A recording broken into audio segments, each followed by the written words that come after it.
呢個台式滷肉飯做出嚟咧，真係色香味俱全。五花肉咧肥而不膩，醬香味濃郁可口，拌飯一流，超級正啊！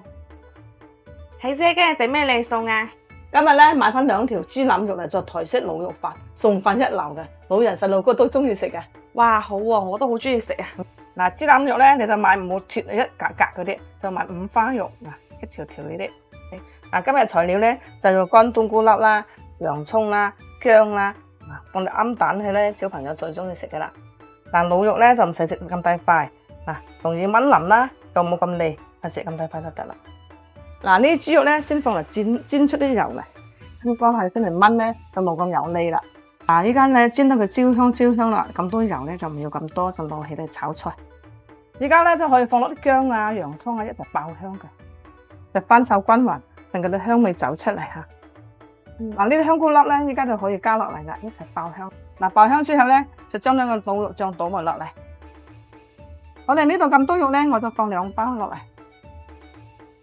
放落之後咧，就炒均勻落去。哇，真係好香啊！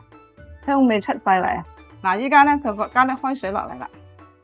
最後咧就加啲小朋友最中意食嘅鵪鶉啦。嗱，依家冚住蓋佢燜佢40分鐘。嗱，好食嘅關鍵咧就呢包台式嘅滷肉汁啦。即係懶人嘅福音嚟㗎，一醬成菜，味道又正宗。佢哋嘅表咧都好乾淨嘅，都係我哋日常用到嘅調味料嚟㗎。即係中意咧就拍單翻嚟試下佢啦。嗱，哇咁快就夠鐘啦，好香啊！嗱，依家大火收汁就得啦。中途唔夠水咧，你哋可以加啲水去嚇。平時咧我唔想煮咁多餸咧，我都係煮呢個滷肉飯嘅，屋企人好中意食㗎，拌飯一流。哇！呢個滷肉拌飯真係好好食啊，飯都食到幾碗啊！睇唔食，大家跟住起就做起嚟啦〜